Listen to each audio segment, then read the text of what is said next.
Hi everybody, this is going to be the first video for section 2.1 for chapter 2 for our geometry textbook by Elaine Martin Gay for Math 211. Section 2.1, we're going to look at perimeter, circumference, and area. And we will find the perimeter and circumference of basic shapes and the area of basic shapes. This is something that we will actually use throughout the semester and something that will be very useful when you teach school. So we're going to start off and just look at some definitions, review some definitions. These are things that you should have seen before. Perimeter, as a reminder, is the distance around a geometric figure. So for our polygons, the way we find the perimeter is we add up all the sides. And with perimeter, sometimes they tell you to remember or to think about the word within perimeter, you have the word rim. So think of that as the outside edge. So to find the perimeter of a polygon, you would add up all the sides. Our next definition is the definition of circumference, and that is the distance around the outside of a circle. It's the circumference. So if I have a circle here, the distance around the outside, which I realize is not a fabulous drawing here, but the distance around the outside is the circumference of the circle. Now, area, our final definition that we're going to look at on this slide, is the number of square units that a shape encloses or a geometric figure. So, if I have a rectangle here or a quadrilateral, we're not sure if it's a rectangle, and I want to find the area. So what I would do is I would take and I would divide the area into square units. So remember, square is the same on all sides around. And again, my drawing is not perfect. I apologize. But let's say each of these little boxes inside, and again, it's not fabulous, but each box in here is 1 square centimeter. So then I could either count up all the boxes in here to find the area or estimate the area if they're not all complete. Or again, you can do with a lot of geometric figures, there's formulas you can follow like length times width. And we'll be looking at those formulas to help us out today. All right, so here are some geometric figures you should be familiar with. We're just going to review. So the first one is our square. And with a square, you know that all sides are the same. So we only need to know one side length. Here they've labeled it S. For your perimeter, again, perimeter, you can add up all the sides, or because all 4 are the same, we can do 4 times the sides. Area of a square, you multiply length times width, or it is sides squared because all of the sides are the same. So it would be side times side, or side squared is the same thing. With a rectangle, this one we're probably most familiar with. We've used it probably the most. You have length and width of a rectangle. So for perimeter, we could either do 2 times the length plus 2 times the width, or again, you can just add up all the sides. And then area is always length times width.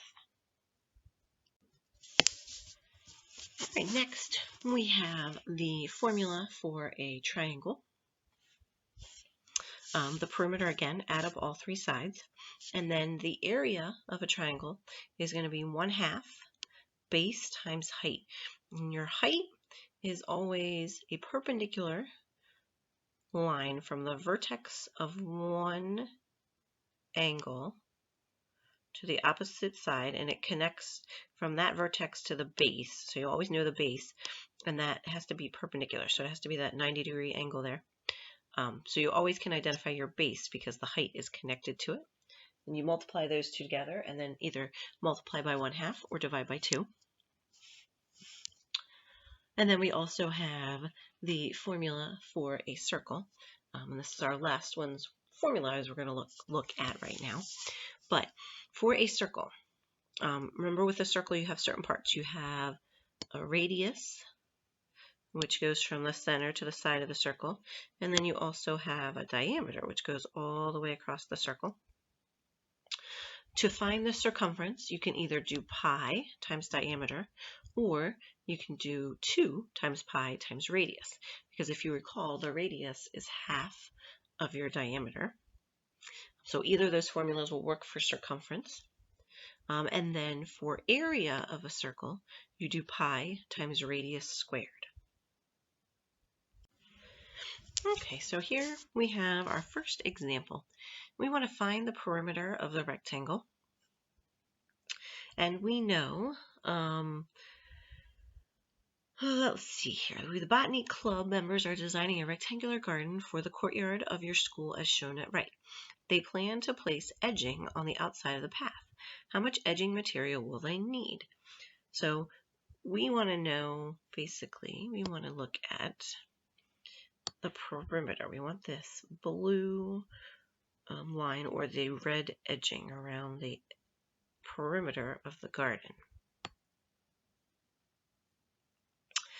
So they give us, it's a rectangular garden, they give us dimensions, but they give us that, the garden, the width of the garden is 16 feet, the length is 22. But then they also tell us the width of the path is 4 feet. So that means from here to here, it's always going to be 4 feet.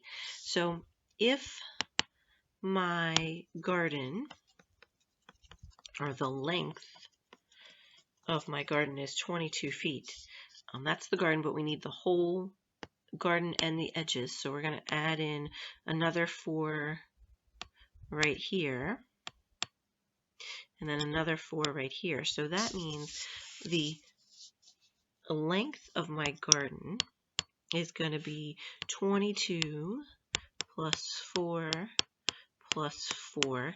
So 22 plus 8. So that's going to make it a length of 30. And then I also need to know my width. And it's 16 feet from here to here, but then we have another 4 feet there and another 4 feet there. So for my width, I'm going to have 16 plus 4 plus 4. So 16 plus 8 will give me 24. And then if you recall, to find the perimeter of a rectangle, you can either add up all the sides, or you can do 2 times the length plus 2 times the width.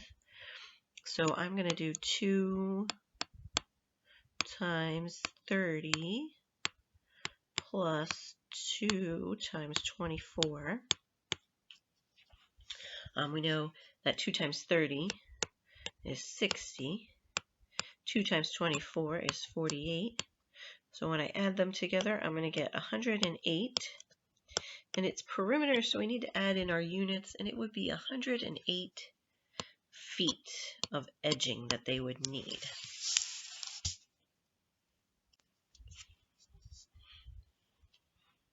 All right, here we are finding the circumference of each circle, and they want to know 2 different things. They want us to find the exact circumference of the circle, and then the approximate circumference. When you're finding exact, because our circumference formula deals with pi, pi is an irrational number. So it never ends and it never repeats in a pattern. So if I multiply by pi, I can't find the exact answer. So if they ask for exact, that means you're going to leave pi as a symbol. So for our first circle here, we have a diameter of 15 inches. So remember, for circumference, I can do pi times diameter, or I can do 2 times pi times radius. So because I have the diameter here, I'm going to do the pi times diameter. Now for this one, I only want the exact answer, so I'm actually going to use my commutative property, switch it around.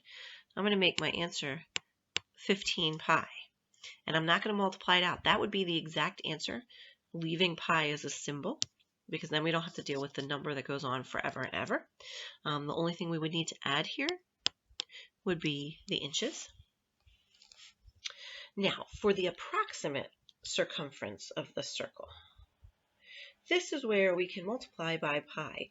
Now, you can use the pi button on your calculator. Sometimes I feel like the pi buttons they go out to a different place value. So I'm going to do 15 times 3.14, which is what we commonly use for pi. So what I did was I did 15 times 3.14, and my approximate answer to the nearest tenth would be 47 inches. All right, next, our other circle that we have here. This one, they give us a radius.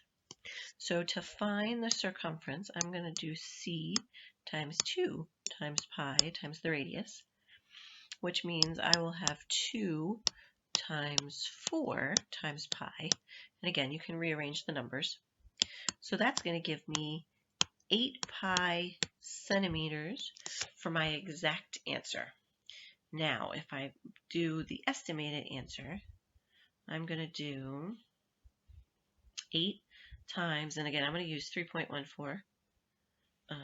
So when I do 8 times 3.14, I end up with 25, and they want it to the nearest tenth. It's 0.12 that I have, so 0.1 centimeters. And that would be the approximate circumference of the circle. Okay, so our last example here that we're going to do is we are going to find the area of a circle. So we want to find the exact area of the circle. Remember, exact means we're going to leave it in terms of pi. So let's see here. Pi, the formula for area of a circle is A equals pi times radius squared. All right, right now, if I look at my circle, I do not have the radius. They gave me the diameter right here, but I do know that the radius is half of the diameter. So if I take 16 and divide it by 2, I'll get 8 meters for my radius. And now I'm going to plug that into my formula. So I'm going to do A is equal to, and I'm going to put the 8 first. I'm going to do 8 squared times pi. 8 squared we know is 64. And because they want the exact area, I'm going to leave pi as it is. I'm not going to multiply it out.